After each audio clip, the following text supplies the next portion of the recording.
Hello dear students, स्वागत है आपका अपने YouTube channel excellent study classes में। आज इस वीडियो में हम देखेंगे कक्षा 10 की हिंदी का मोस्ट इम्पॉर्टेंट टॉपिक बहादुर कहानी का सारांश। ये आपके बोर्ड एग्जाम के लिए बहुत ही इम्पोर्टेंट है। ठीक है, यदि आप लोग क्लास 12th में हो और बोर्ड एग्जाम की तैयारी कर रहे हो तो ये वीडियो आप ही के लिए है।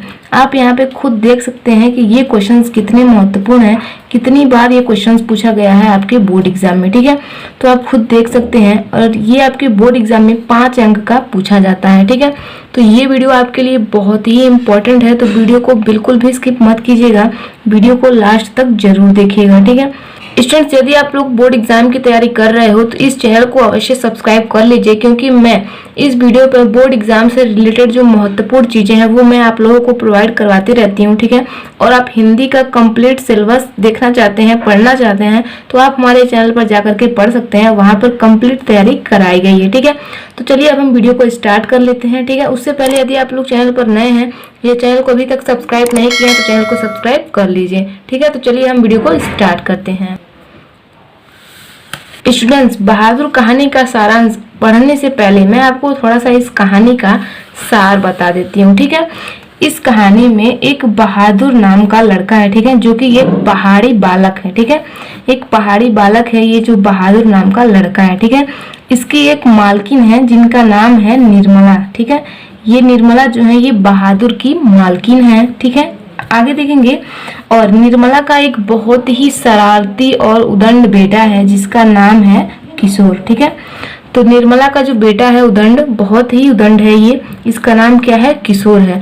तो इस कहानी में इन तीनों लोगों का जिक्र किया गया है और इस कहानी में एक और है जिनका जो निर्मला के पति है। ठीक है, तो इस कहानी को मैं ये थोड़ा सा मैं आपको बताना चाही हूँ ताकि आप लोगों को कहानी अच्छे से समझ में आ जाए। ठीक है, तो अब हम देख लेते हैं बहादुर कहानी का सारांश आपको किस प्रकार से लिखना है। स्टूडेंट्स, ये वीडियो बहुत ही आप लोगों के लिए इम्पोर्टेंट है, तो वीडियो को लास्ट तक जरूर देखिएगा।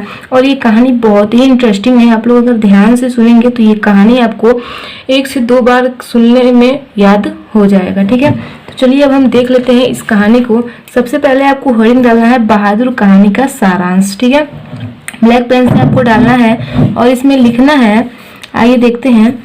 दिल बहादुर एक पहाड़ी नेपाली बालक है। जैसा कि मैंने आपको पहले ही बता दिया कि दिल बहादुर जो है वो एक पहाड़ी नेपाली बालक है। ठीक है, आगे देखेंगे।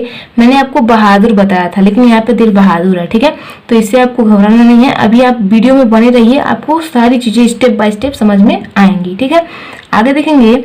उसके पिता युद्ध में मारे जा चुके हैं और माता उसे बहुत मारती पिटती है।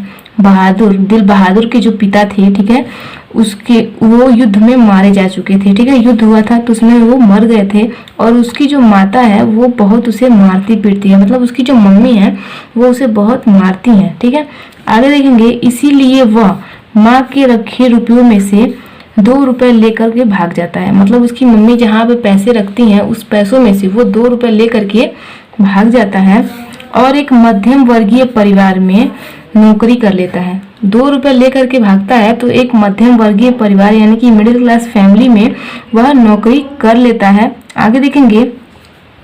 गृह स्वामिनी निर्मला उसके काम से बहुत खुश थी। ठीक है, गृह स्वामिनी निर्मला, जैसा कि मैंने आपको बताया कि बहादुर की मालकिन थी निर्मला। ठीक है, आगे देखेंगे। निर्मला ने उसका नाम बहादुर रखा। ठीक है, अब यहाँ पे आपको समझ में आया कि मैंने आपको बहादुर नाम क्यों बताया। तो दिल बहादुर नाम उसका था लेकिन निर्मला ने उसके काम से प्रसन्न हो करके दिल बहादुर का नाम बहादुर रखा। ठीक है, क्लियर है। आगे देखेंगे। बहादुर की मेहनत के कारण उनका घर सबके कपड़े साफ रहने लगे। ठीक है, बहादुर बहुत ही मेहनत करता था तो उसके कारण उनके घर और सबके कपड़े क्या होने, साफ रहने लगे। आगे देखेंगे। रात को वह देर तक काम करता।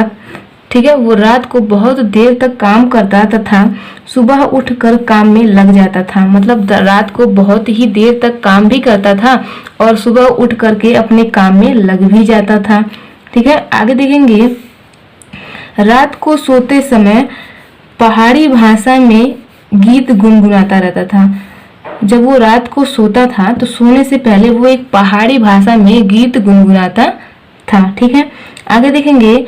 वह स्वयं खुश रहता तथा सबको हंसाता रहता था, मतलब वो स्वयं भी खुश रहता था, ठीक है, मतलब खुद भी खुश रहता था और दूसरों को भी वो हंसाता था। ऐसा था बहादुर, ठीक है, मतलब दूसरों को भी खुश करना और अपने आप को भी खुश करना बहुत कठिन बात है, लेकिन ऐसा वो करता था, ठीक है। आगे देखेंगे, निर्मला के उदंड बेटे किशोर ने, जैसा कि मैंने आपको बताया कि निर्मला का जो उदंड बेटा है किशोर, वो बहुत ही शरारती है, ठीक है, तो ये मैंने आपको बताया।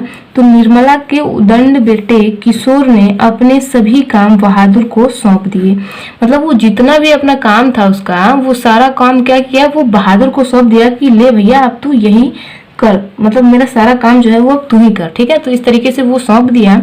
आगे देखेंगे, किसी काम में जरा सी भी लापरवाही होने पर किशोर उसे मारता पीटता था, मतलब किसी काम में अगर थोड़ी सी भी लापरवाही या भूल हो जाती थी तो क्या करता था, उसको वो मारता था। कौन? किशोर मारता था बहादुर को, ठीक है। आगे देखेंगे, वह थोड़ी देर चुपचाप कोने में खड़ा रहता और फिर पहले की तरह ही काम में लग जाता था, ठीक है। जब किशोर बहादुर को मारता पीटता था तो बहादुर क्या करता था, वो चुपचाप किसी कोने में खड़ा रहता था और फिर से पहले की तरह अपने काम में लग जाता था, वो कुछ नहीं कहता था, ठीक है। आगे देखेंगे, एक दिन किशोर ने बहादुर को सुअर का बच्चा कह दिया। अब तो हद ही हो गई, ठीक है। किशोर ने क्या कह दिया, बहादुर को सुअर का बच्चा कह दिया।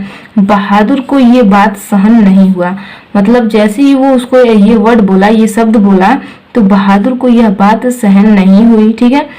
तो देखिए आगे क्या होता है, अपने स्वाभिमान को बनाए रखते हुए बहादुर ने उसका काम करने से मना कर दिया। किसका काम? किशोर का, जो उदंड बेटा था निर्मला, उसका काम करने से मना कर दिया बहादुर ने, ठीक है। आगे देखेंगे, निर्मला के पति ने जब उसे डांटा तो बहादुर कहने लगा, जब काम करने से वो मना कर दिया था बहादुर, तो निर्मला के जो पति यानी कि किशोर के जो पापा थे वो बहादुर को डांटने लगे। तो जब वो डांटे तो बहादुर कहा, बाबूजी, भैया ने मेरे मरे बाप को क्यों लाकर खड़ा किया? यह कहकर बहादुर रोने लगा, ठीक है। तो इस प्रकार से ये था बहादुर कहानी का सारांश। आई होप आप लोगों को ये कहानी समझ में आई होगी। मुझे तो ये कहानी बहुत ही इंटरेस्टिंग लगी। आपको कैसे लगी आप हमें नीचे कमेंट बॉक्स में जरूर बताइएगा। और वीडियो पसंद आई हो तो वीडियो को लाइक कर दीजिए, और चैनल पर नए हैं या अभी तक चैनल को सब्सक्राइब नहीं किए तो चैनल को सब्सक्राइब करके बेल आइकन को प्रेस कर दीजिए, ठीक है। तो हम मिलते हैं नेक्स्ट वीडियो में किसी इंपॉर्टेंट टॉपिक के साथ। आज के लिए इतना ही। जय हिंद, जय भारत।